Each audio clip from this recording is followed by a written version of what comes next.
Presentation of dialogue on Idaho Public Television is made possible through the generous support of the Laura Moore Cunningham Foundation, committed to fulfilling the Moore family's legacy of building the great state of Idaho.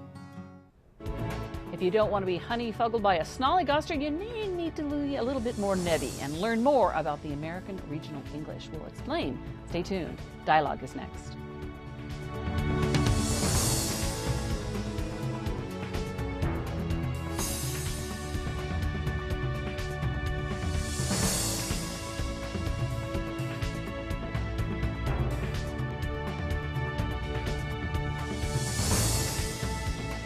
Hello, I'm Joan Cartan-Hansen. Thank you for joining us here on Idaho Public Television, on the World Wide Web, and on public radio stations.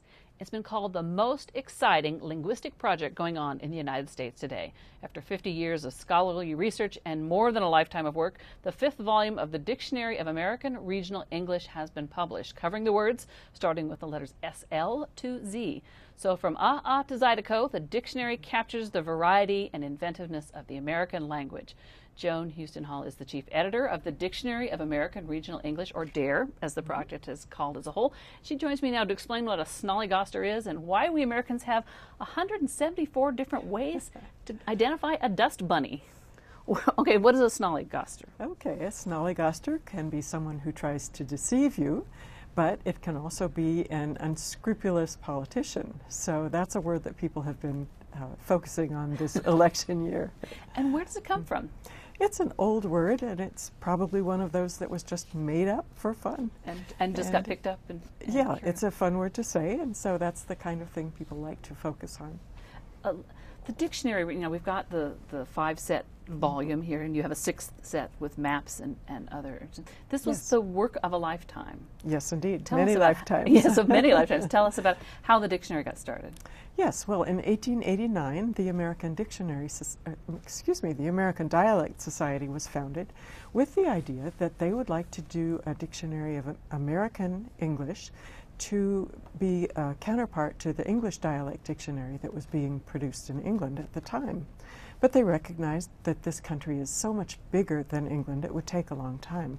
So to start getting ready, they decided to have a journal that would publish word lists. So the society was made up of professors, and anytime they went on a trip and heard words they hadn't heard before, they jotted it down and published little lists. So the lists were in these journals for decades, but nothing was done to actually start this survey. And then World War I came along, and World War II. By the end of the 1940s, a professor at the UW-Madison, that's University of Wisconsin, named Frederick Cassidy, got a little impatient. So he decided to do a pilot study in Wisconsin, where he chose 50 communities and found 2 people who had lived there all their lives and asked them to fill out a huge questionnaire taken from all these lists that had been published for so many years.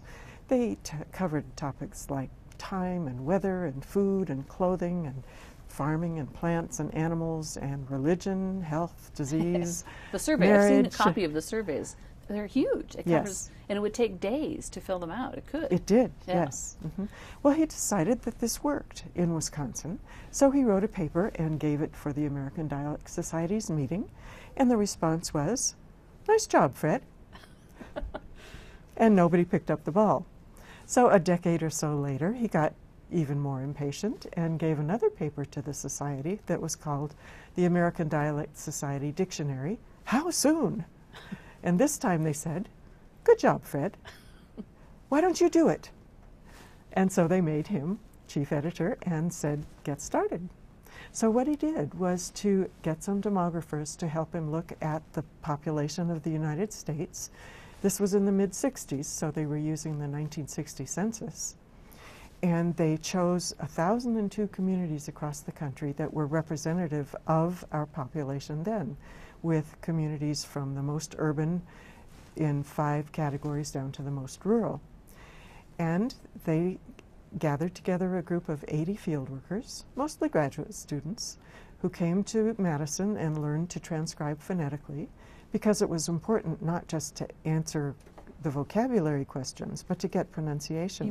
You wanted the accent. Yeah. You wanted to be able to say how people said the word. Right, it matters if you say radiator instead of radiator, Yeah. or if you say fire or fire or far or for. So they were trained to do this, and then 5 of them went out in what we called word wagons. These were very rudimentary camper wagons. It had a bed that folded out and a tiny sink and a tiny stove, and they went to the assigned communities where they had to go cold, not knowing a soul, and find people who had lived there all their lives and who were willing to answer the questions. Now, if a single person did it, it could take a full week. So often, one person didn't have that much time, or would say, well, you know, I don't know anything about hunting and fishing, so talk to Mr. Jones down the road for that. So in many cases, several people contributed to a single questionnaire. So in the end, how many people were surveyed? In the 1,002 communities, we talked with 2,777 people. So you have a beautiful snapshot of the English language from the 1960s. That's right.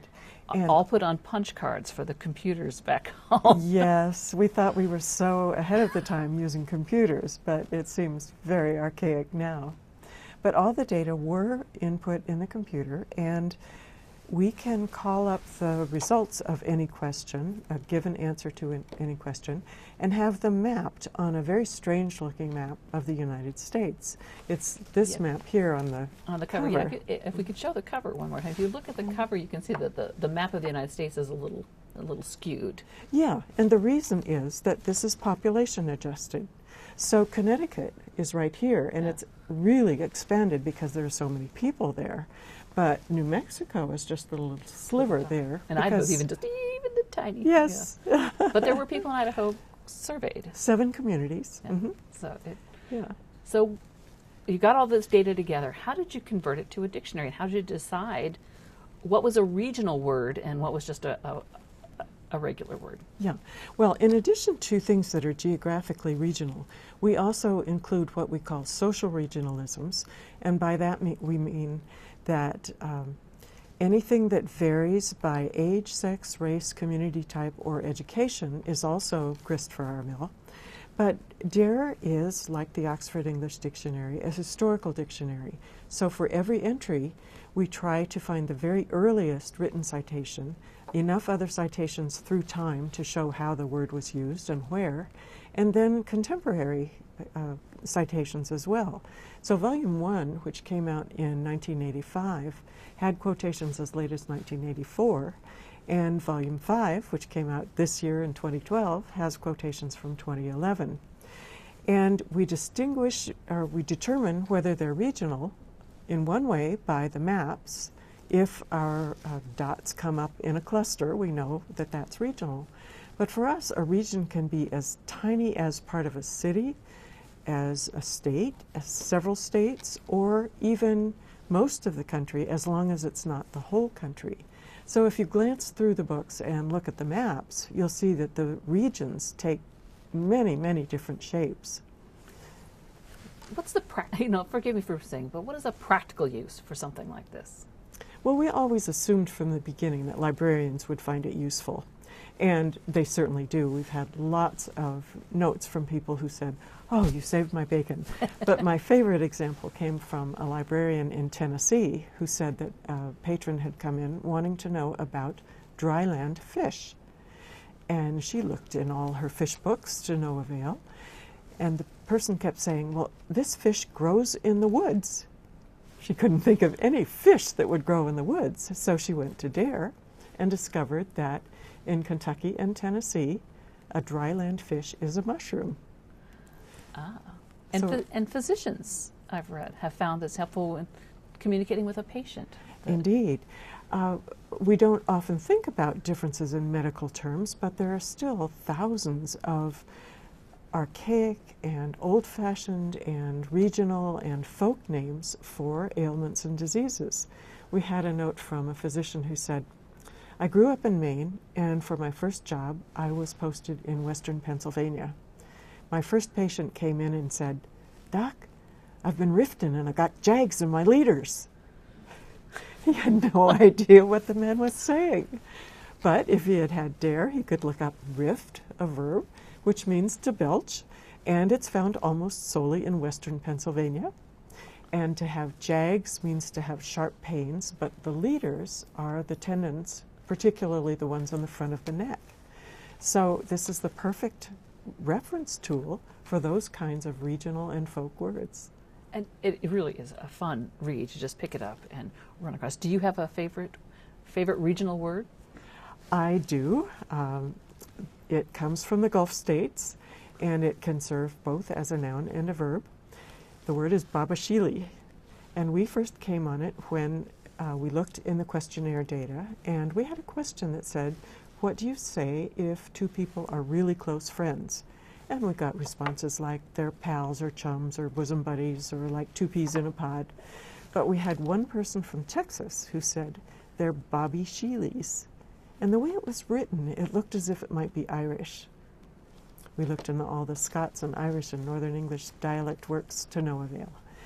So we set it aside, and sometime later I came across a reference to the term barbashela, which also meant a close friend. And these seem to be perhaps related. And then in a Faulkner novella, The Reivers, he has a line that says, you and sweet thing babashili on back to the hotel. So here was our noun that was all of a sudden a verb. It meant to move along in a friendly fashion. So that gave us a clue. It was from Mississippi. All our evidence was from the Gulf states. And before long, we found another example of the verb from Alabama. And pretty soon there was a clue that this might be Choctaw. The University of Wisconsin has a marvelous library system, so I got a big glossary of Choctaw. I looked through all the B's. There was nothing. But I wasn't willing to give it up just yet. So I kept going through this glossary, and when I got to the I's, I found a phrase, iti papi shili, which means my brother with whom I was suckled. You can't get much closer than that. Yeah. So babashili persists. It's still used in Mississippi. The Millsaps College libraries, or Millsaps College yearbook is called the babashili. And there are still Boy Scout camps that talk about babashilis as friends. So I love the fact that it is that local, it still persists, and it's such a wonderful word. And talking about persist, that is one question. Is English becoming so homogenized that we're losing these regional phrases and words? Language is changing, definitely. It's true of language that it changes at any time through its history. But it doesn't change in the same ways or at the same rates in all places. So yes, there are lots of cases where a nationwide term will wipe out a local term, but there are still many local terms that have no reason to be wiped out because they're part of the language we use talking to our family and friends, not to our teachers or in public speeches, and you won't hear them on TV. So it's the folk language, the words we use in our families. For instance, what we call our grandparents. Do we say Granny and Grampy, Nana and Papa, Mima and Papa, Murmur and Murfar, Oma and Opa? It depends on our heritage, our particular family, and our community. And those kinds of things are not going to be pushed out by the media. Well, Mima is one that I hadn't heard before the Big Bang Theory. That's how he's referred to that. But we also have Granny and Grandpa and Grandma in our family. I did ask our viewers to send me some words that they wanted me to ask you about when I talk about the region, what they mean and where they're from. 2 bits, the first one that came in. Yeah, a bit is a coin. Yeah. 2 bits is 25 cents. The original bit was something like 12.5 cents, and it was used particularly in the southern part of this country, as I recall, but it persists not as a coin now, but only in that expression, 2 bits, 4 bits, 6 bits, a dollar. Hooky bobbing. This, in looking at it, this is a Pacific Northwest yes, it phrase. Is. Hooky bobbing. I didn't hear that until I came to the College of Idaho in 1964.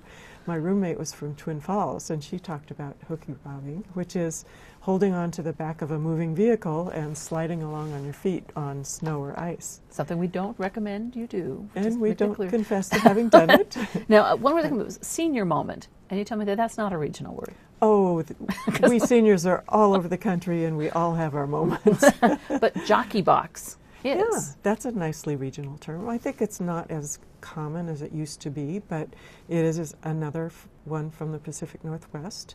And it means the glove compartment, but it comes from the box that was under the seat of the driver of a wagon, where he could put his tools as well as his personal effects. Yeah. A fly window. Or just a fly. Or a fly. Mm-hmm. Yes, I remember that from my childhood in California. I don't know that this was purely Western, but it's that little triangular window that cars used to have. They don't have anymore. And the joke used to be that you didn't want to use that on a date, because if you were in the car and it got warm and you asked your date to open his fly, it would be a little bit embarrassing. So wing window was the other. The wing window would work better, yes. Now here's whopper jawed.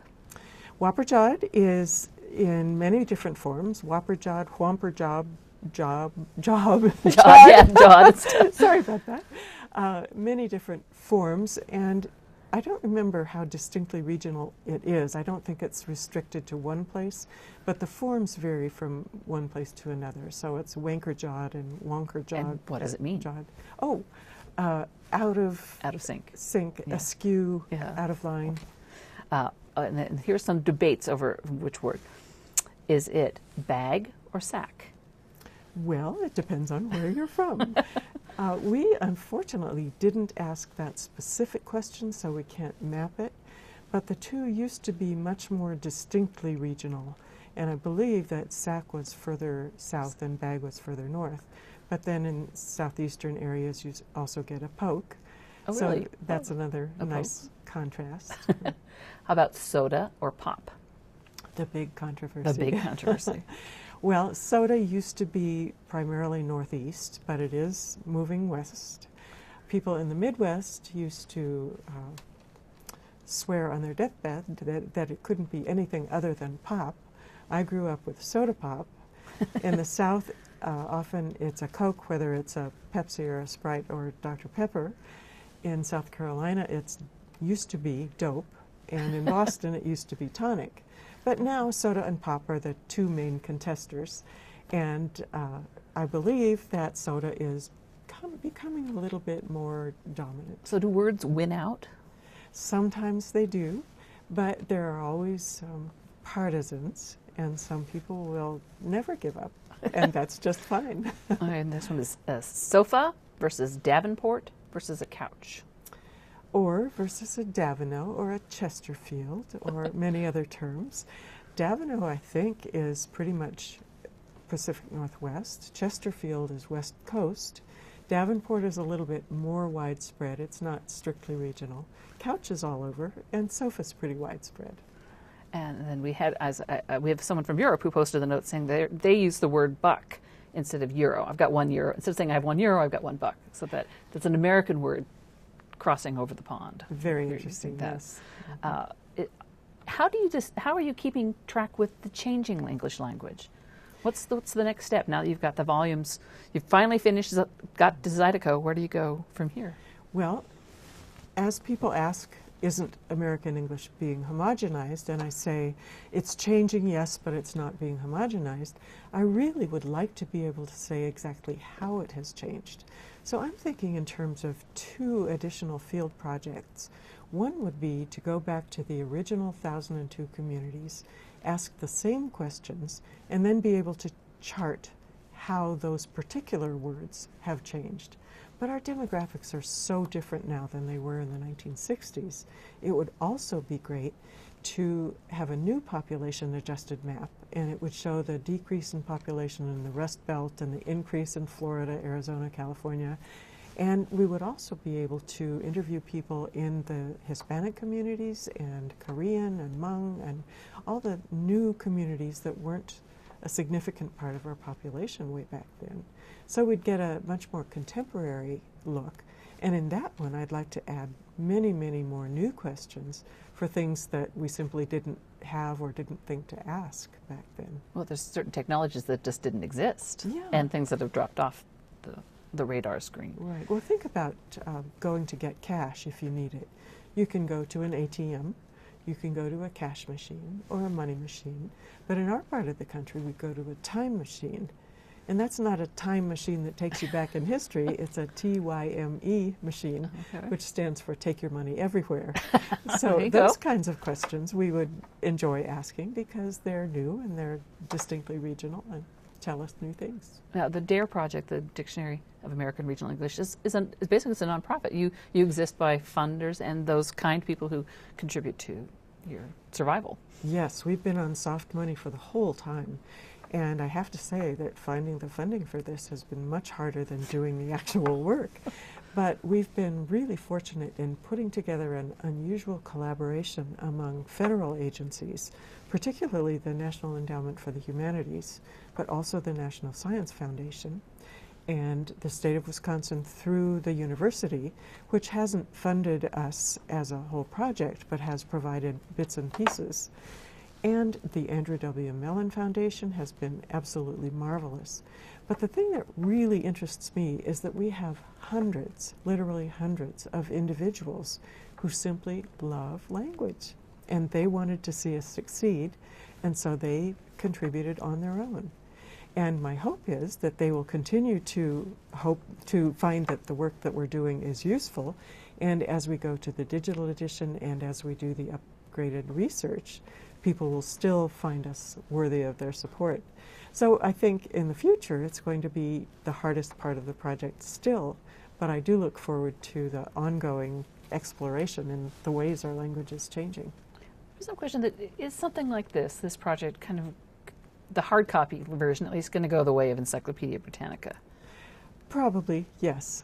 There are many people, of course, who dearly love hard copy books, and I'm delighted that they do. But it's so much easier to use digitally, so much easier to search. In the digital edition, which we're working on now with Harvard University Press, we will have lots of additional features. One of my favorites is that, I should step back a minute, the field workers who answered all these who asked all these questions also had their people make tape recordings. And we often quote them in the text of the dictionary. So if I see a quotation for Baba Shealy, for instance, and it says 1965 DARE tape informant Alabama 2, and then it gives the sentence in which the word is used, in the digital edition we'll be able to click on that and actually hear the interview. There you go. So hearing dialects from 1,002 communities is going to be really wonderful. But being able to search in various advanced ways is also great. Well, being able to find a word and find all the synonyms would just be... Yes. And if you care about what words are characteristic of Idaho or the Pacific Northwest, you can search on that as a regional label.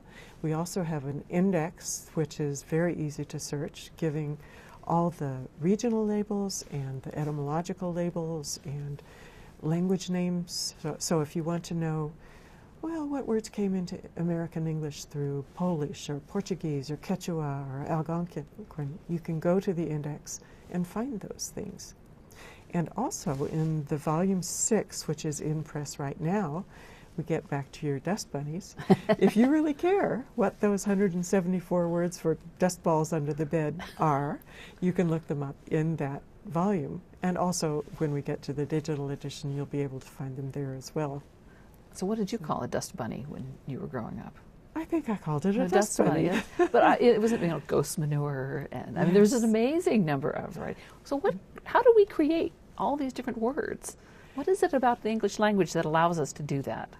Well, we have lots of different sources for our people and therefore lots of different sources for our language. Many of the words that are regional come from the people who settled a particular area. So in Wisconsin, where I live, there are lots and lots of Norwegian words, for instance. Not just foods like lutefisk and lefse and limpa and krumkaka, all those wonderful things, but things like ufta. Ufta. That's a wonderful expression that can mean you can be showing anger or surprise or disgust or dismay or joy. Ufta is just the word. It does it all. But in Norwegian, areas, instead of saying, "Ooh, that's icky," it's ishy, because that's the Norwegian form. So very often what we say has to do with where our ancestors came from. Other times it's just because something is fun, someone makes it up and it gets picked up and passed on. One of the dust ball under the bed words is cussywopps. And I don't know where it came from, but it's certainly a cute word, and it'll persist as long as people have fun saying it. That's right, that's half the fun. So how did you get started playing with words and making words your life? Well, I think I've always liked words, and I remember being impressed that before my family went to Boston when I was in high school, my dad did some reading and discovered that in Boston, if we wanted to order a milkshake, we'd better not call it a milkshake, because if we did, all we would get would be a glass of flavored milk. If we wanted an ice cream milkshake, which is what we considered the real milkshake, we'd have to call it a frap. Okay. So we went to Boston, and my dad proudly ordered fraps, and I was very impressed by that. And later I would discover that if we went to Rhode Island and wanted the same thing, we'd have to call it a cabinet. And if we went to Maine, we'd have to call it a velvet. So this kind of variation in the words used for a particular thing interested me from the start. But I got into this quite by accident.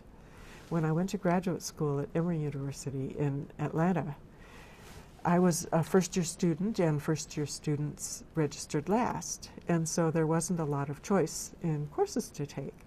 But one of the ones that was left was the history of the English language. And the professor there said, well, you'll be doing a paper on Old English, a paper on Middle English, and a paper on Modern English. But if you don't want to do the one on Modern English, you can help me do interviews in rural Georgia. I had 10 other papers to write, and I thought this sounded pretty interesting. So I did some interviews for the Dialect Survey of Rural Georgia, and I was fascinated. I loved it. And I heard about the Dictionary of American Regional English, which was doing its field work at that time. And I thought, oh, I'd love to work for that. But I was still in graduate school, I had a dissertation to write, and they were moving on with the field work. So a number of years later, I was living in Maine, and I got a call from my advisor at Emory, who said, Fred Cassidy at DARE is looking for an editor. And there you go. There you go. Well, I'm afraid we have run out of time now. Oh, we're going to tape our Web Extra. I had asked you to come up with some regional words for the Pacific Northwest, so I'll ask you those. So if you want to see that Web Extra, you can check it out on the Dialogue website. But before we let me say thank you. I appreciate you joining us for this dialogue, and we have lots of information about the Dictionary of American Regional English, or DARE, on the Dialogue website. And again, those few choice words we'll talk about in our Web Extra. You'll find it all at idahoptv.org. Just click on the Dialogue tab. We invite you to become a friend on Facebook or follow us on Twitter.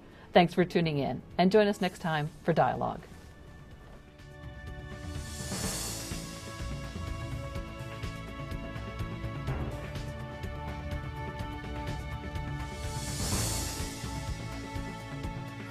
Presentation of Dialogue on Idaho Public Television is made possible through the generous support of the Laura Moore Cunningham Foundation, committed to fulfilling the Moore family's legacy of building the great state of Idaho. Check out our website, become a friend on Facebook, or follow us on Twitter.